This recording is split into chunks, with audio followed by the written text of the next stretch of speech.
Please नहीं। शर्म आनी चाहिए कि एक लड़की जो धर्म से जुड़ने के लिए आई थी, धर्म को जानने के लिए आई थी, सनातन संस्कृति को जानने के लिए आई थी, आपने उसे इस लायक भी नहीं छोड़ा कि वो पूरे कुंभ में रुक पाए। वो कुंभ जो हमारी जीवन में एक बार आएगा, आपने वो कुंभ एक इंसान से छीन लिया। तो इसका वाह मैडम वाह। आगे बोलती हूँ, लेकिन पहले जो है अपने चैनल की अपील, चैनल सब्सक्राइब कर दीजिएगा बेल आइकन के साथ, ताकि जब भी मेरी नेक्स्ट वीडियो आए आपको उसकी नोटिफिकेशन मिल सके। वीडियो की रीच के लिए और चैनल की रीच के लिए जो है वीडियो को शेयर कीजिएगा, अपने ख्यालात का इजहार कीजिएगा।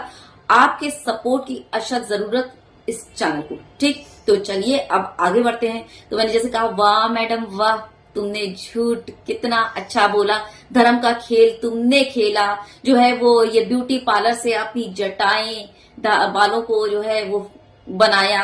ये कोई असली वाली जटाएं थोड़ी हैं जो वहां पर जो है साधुओं की हैं असली जटाएं। ये तुम्हारी असली जटाएं थोड़ी है। तुमने वो जो है ये ब्यूटी पार्लर से अपनी जटाएं लगवाई और ये रूप धारण किया। श्रद्धा और भक्ति की जगह को जो है वो तुमने इस्तेमाल किया। झूठ सारा तुमने रचा, खेल सारा तुमने रचा। और शर्म आनी चाहिए किसे? दूसरों को आनी चाहिए, तुम्हें नहीं आनी चाहिए। वाह वाह। ये जो तुम रो रो कर विक्टिम कार्ड खेल रही हो और कोस रही हो उन लोगों को जिसने तुम्हारा फेकनेस और तुम्हारा झूठ दुनिया वालों के सामने लाकर रख दिया है ना। वाह। लोगों ने मुझे ही धर्म से जोड़ने का मौका नहीं दिया, संस्कृति में रमने का मौका नहीं दिया। सारी बात ठीक, धर्म को जो है वो धर्म से तुम जुड़ने आई थी, धर्म को जानने के लिए आई थी, सनातन संस्कृति को जानने के लिए आई थी, सब ठीक सब ठीक। फिर तुम भागी क्यों मैडम? दुनिया चाहे जो भी बोलती, अगर तुम्हारी भक्ति और तुम्हारे अंदर जो चीजें जानने का और कॉन्कर करने का जो जज्बा अगर वो सच्चा होता ना, तो तुम वहां से भागती नहीं, बल्कि वहीं डटी रहती कि हाँ भाई ठीक है, हुई गलती, हो जाती इंसानों से गलती, हाँ हुई गलती, लेकिन मैं तो ये धर्म छोड़कर नहीं जाने वाली। मुझे तो जानना है, मैं अपनी भक्ति के लिए आई हूँ, मैं क्यों यहाँ से जाऊं? मैं अपना जो है वो कार्यक्रम पूरा करके ही जाऊंगी, मैं अपनी भक्ति अपनी पूरी करके ही जाऊंगी, मेरी जो श्रद्धा है वो मैं पूरी करके ही जाऊंगी। भागी क्यों मैडम? बताओ जरा। मैं बताऊंगी ना तुम भागी क्यों वहां से। और हाँ, किसी ने भी वो कुंभ जो है ना वो तुमसे नहीं छीना।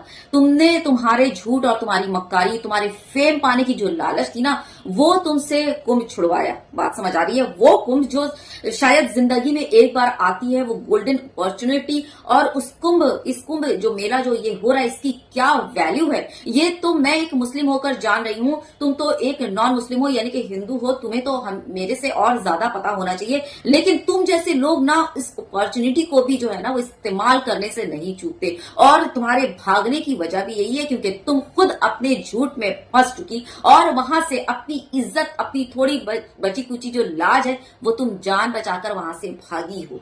बात समझ आई? क्योंकि तुम कुछ बोलने लायक ही नहीं थी। तुम्हारा पोल पूरी तरह से साफ सुथरे तरीके से एकदम परत ब परत खुल चुका था। तुम मुंह दिखाने की लायक नहीं थी और न ही अपने लिए किसी तरह की कोई सफाई देने की लायक थी। लिटरली इस कॉटेज में रह के, इस रूम में रह के ये फील हो रहा है जैसे मैंने कोई बहुत बड़ा गुनाह कर दिया। जबकि मैंने कोई बहुत बड़ा गुनाह कर दिया। मैडम, झूठ बोलना जो है ना वो एक बहुत बड़ा गुनाह है और ये हर धर्म में है, मेरे मजहब में भी है। झूठ बोलना एक बहुत बड़ा गुनाह है और वो भी धर्म को लेकर, मजहब को लेकर। और तुम्हारी बहुत बड़ी ये गलती क्या बोलूं कि तुमने जो है ना वो बहुत बड़ा गुनाह किया। तुमने धर्म का खेल खेलकर, झूठ बोलकर अपनी झूठी भक्ति दिखाने की कोशिश की। जबकि मेरी कोई गलती नहीं है, लेकिन फिर भी मुझे इस तरह से टारगेट कर रहे हैं। तो अब जहाँ पे पहले मैं आई थी पूरे महाकुंभ में रहने की मंशा से, इच्छा से, वहां अब शायद मैं नहीं रह पाऊंगी। पूरे 24 घंटे इसी रूम को देखना पड़ रहा है। तो इट्स बेटर कि मैं फिलहाल यहाँ से चली जाऊँ। और जैसा कि मैं पहले ही बता चुकी हूं कि तुम्हारा जब पोल खुल गया और लोगों ने परत तय परत तुम्हारे खोल दिए, तुम वहां से रहने के लायक ही नहीं रही। तो तुम्हें तो वहां से निकलना ही था। निकलने के क्योंकि तुम वहां जो है वहां लोगों का सामना नहीं कर सकती थी, तो तुमको रूम में ही रहना पड़ता। और तुम रूम में कितने देर रहती है ना, तो इसलिए तुमको वहां से निकलना पड़ा। पहले ही बता चुकी हूँ विस्तार से। तो सही कहा, बेहतर है कि तुम अपने जो है ना इतने पावन जगह से, कुंभ मेले जैसी श्रद्धा वाली जगह और पवित्र जगह अपने झूठ से ना अपवित्र ना करो तो बेहतर है ना। बेहतर है कि चली जाओ, बेहतर है। वरना तुम्हारा जो पोल जिस तरह से खुल चुका है ना, वहां जिस तरह के श्रद्धालु हैं, जितनी उनकी श्रद्धा है, वो तो तुम्हें वैसे भी वहां रहने देते नहीं। और यूं रो रो कर ना विक्टिम कार्ड खेलना बंद करो, क्योंकि तुम जो हो ना अपने खुद के बनाए हुए जाल में तुम खुद फंसी हो, और तुमने ये खुद ही कहा है। एक प्रतिक्रिया मेरी ये है कि मैं साध्वी नहीं हूँ। मैंने साध्वी के लिए कोई भी रिचुअल, कोई भी संस्कार नहीं करवाया, कोई भी दीक्षा नहीं लिया है। तो प्लीज़ अभी मुझे साध्वी का जो टाइटल है वो ना दिया जाए, क्योंकि मैंने सिर्फ एक नॉर्मल गुरु दीक्षा ली हुई है, मंत्र दीक्षा ली हुई है, जिसे मैं फॉलो कर रही हूँ। यानी कि मजाक बना रखा है सनातन धर्म को। जब दिल किया साधु वाला चोला पहन लिया, और जब दिल किया उतार दिया। एक बार आदमी फैसला करके इस चोले को ना धारण करता है और उसके बाद उस रास्ते पर चल देता है। ये ट्राई करने की थोड़ी ना है कि हाँ ट्राई कर लेती हूँ, अगर ठीक लगता है तो ठीक है, और अगर अच्छा नहीं लगेगा तो फिर मैं वापस अपनी जगह वापस आ जाऊंगी। ऐसा थोड़ी ना होता है। खैर चलिए, इस जो है हर्षा रिचारिया के पिताजी ने कुछ कहा है, वो भी सुन लीजिए कि 2025 में हुई तो हुई, लेकिन 2026 में तो इनकी शादी तय होनी लाजमी है, यानी कि वो कर रहेगी। और क्यों ना हो भाई, होनी भी चाहिए। मैं इसके बिल्कुल खिलाफ नहीं हूं, ना ही मैं इस पर टिप्पणी करी, बिल्कुल होनी चाहिए। तो देख लीजिए वीडियो का मतलब, यानी कि बोलने का मतलब ये है ना कि अपने खुद के वो उसके लिए ना सेटिस्फैक्शन के लिए और फेम पाने के लिए और पॉपुलैरिटी के लिए धर्म का इस्तेमाल बिल्कुल मत करो भाई। बस वीडियो देख लीजिए। पिता है, बेटी के लिए कोई रिश्ता देखा है? शादी विवाह की कोई तैयारी है? क्योंकि जैसा उन्होंने कहा कि मैं अध्यात्म से जुड़ रही हैं, बाकी ग्लैमर की दुनिया से बाहर निकलने के लिए, तो वैसे 2 जगह रिश्तों की बात चल रही है। देहरादून में भी चल रही है, महाराष्ट्र के नासिक में भी चल रही है, और जहां तक है 25 में अगर ना कर पाए तो 26 में उसकी शादी की जाए। जी बिल्कुल। चलिए, इस मामले में स्वामी जी ने क्या कहा वो भी सुन लीजिए। कल जो अमृत स्नान के लिए अखाड़ों की शोभा यात्रा निकल रही थी, उसमें एक मॉडल को बिठाया गया, पूरा फोकस उसी पे हो गया। ये उचित है? देखिए, हम ये कहना चाहते हैं कि हमारा ये जो अध्यात्म का क्षेत्र है, धर्म का क्षेत्र है, इसमें चेहरे की सुंदरता तात्पर्य नहीं रखती है, इसमें हृदय की सुंदरता मायने रखती है। जब हमारा हृदय शुद्ध है कि नहीं, पवित्र है कि नहीं, हम लोकोन्मुखी हैं कि नहीं, लोक सेवा के लिए तत्पर हैं कि नहीं, ये सब बातें यहाँ पर काउंट करती हैं। यहाँ पर चेहरे की सुंदरता, इसका मतलब है कि अगर कोई यहाँ आकर के देखिए, हमारे साधुओं को अगर आप कैमरा लेकर जाएंगे, घुमा के देखेंगे, तो आपको क्या दिखेगा कि जो साधु संत है वो चेहरे पर भी कुछ बस में उसमें पोत ले रहे हैं, मिट्टी पोत ले रहे हैं, ताकि कुछ अगर हो भी तो वो भी छुप जाए। यहाँ चेहरे की सुंदरता दिखाने का स्थान नहीं है। देखिए, पुलिस का ड्रेस वही पहन सकता है जो भर्ती हो चुका हो। अभी मैं भर्ती होने वाला हूँ, मेरा मन है कि भर्ती हो जाऊँ, उससे थोड़े ड्रेस पहन लेगा। तो इसलिए आप जब आ जाएं, दीक्षित हो जाएं, तब ड्रेस पहनिए, उसके पहले इस ड्रेस को कलंकित मत करिए। और ऐसे लोगों को जिसका अधिकार नहीं है, उनको भगवा पहनने की अनुमति नहीं देना चाहिए। चलिए, अब इनका एडिशनल कुछ झूठ देख लीजिए। इस तरीके से अगर आप जीवन जीती हैं, आप किसी की शिष्य हैं, तो आपको इस तरीके से नहीं रहना चाहिए, मेकअप नहीं करना चाहिए। ये लेकिन रही बात मेरे मेकअप की, तो मैं सनस्क्रीन लगाती हूँ, मैं काजल लगाती हूँ, मैं लिप बाम लगाती हूँ, जो फिलहाल लगाई नहीं है। साफ चेहरा बता रहा है कि हाइलाइटर, ब्रश, आईब्रोज बने हुए हैं, होठों पर न्यूड लिपस्टिक लगा है, और मैडम का कहना है कि इन्होंने तो लिप बाम लगाया ही नहीं है, काजल भी नहीं लगाया, फाउंडेशन, ब्रशर वगैरह कुछ भी नहीं लगाया। तो और हाँ, मेरी आंखों को लेके ज़्यादा चर्चाएं हो रही हैं, तो मैं लेंस यूज़ करती हूँ, लेकिन मेरे लेंस नॉर्मल नहीं है, क्योंकि मुझे चश्मा लगा है, और हर कहीं चश्मा कैरी करना, लगाना आसान नहीं होता है। अभी आज अगर चश्मा लगा के मैं डुबकी मारने जाती, तो सोचिए चश्मा तो मेरा अंदर ही रह जाता। सही बात है, चश्मा लगा कैरी करना जो है वो हर जगह पॉसिबल नहीं होता। चश्मा जो है वो खूबसूरती में फर्क भी तो थोड़ा सा डाल देती है कि नहीं, है ना।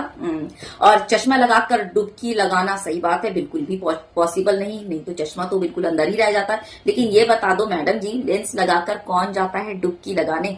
लेंस लगाकर नहाना, स्विमिंग वगैरह करना, या फिर बोल लो डुबकी लगाना, वो तो मना है, क्योंकि आंखें संक्रमित हो सकती हैं, आंखों में खराब असर पड़ सकता है, आंख खराब होने का डर होता है, इन्फेक्शन हो जाता है। और देख लो, खुद गूगल का वो चिपकाया हुआ, मैंने क्या लिखा है, गूगल भी खुद यही बोल रहा है, तो कितना झूठ बोलोगी मैडम, शर्म नहीं आती? कर दिया था, बट क्योंकि मेरा जो आईसाइट है वो कांस्टेंट नहीं था, पावर बार बार बढ़ रहा था, तो मैं उसकी सर्जरी नहीं करवा सकती थी, बिकॉज डॉक्टर बोलता है कि जब तक आपका पावर कांस्टेंट ना हो जाए तब तक सर्जरी नहीं हो सकती। तो अब वो कांस्टेंट हो गया, अब मैं उसे कभी भी सर्जरी करवा सकती हूँ। सही कहा, 18 साल के बाद जो है वो आंखों का ऑपरेशन, जो जिसे लेजिक ट्रीटमेंट कहते हैं, वो लेजिक सर्जरी कहते हैं, वो पॉसिबल है। और आप तो अब 30 साल की हो चुकी हैं, तो मुझे नहीं लगता कि आपको इतनी पैसे की तंगी होगी कि अब तक आप 30 साल की हो चुकी हैं और आपने जो है वो लेजिक सर्जरी नहीं करवाई होगी, ऐसा तो बिल्कुल भी नहीं है ना। और नहीं करवाने की वजह से आपको अभी भी लेंस पहनना पड़ रहा है, वो भी ब्लू वाला लेंस। तो भले ही आपका ये ब्लू लेंस जो है वो पावर वाला हो, लेकिन साथ में स्टाइल स्टेटमेंट भी है, खुद को खूबसूरत दिखाने वाला। तभी तो आपके आंखों की इतनी चर्चा हुई, प्रेस वाले जो है आपके आ गए आंखों का सवाल जवाब करने के लिए।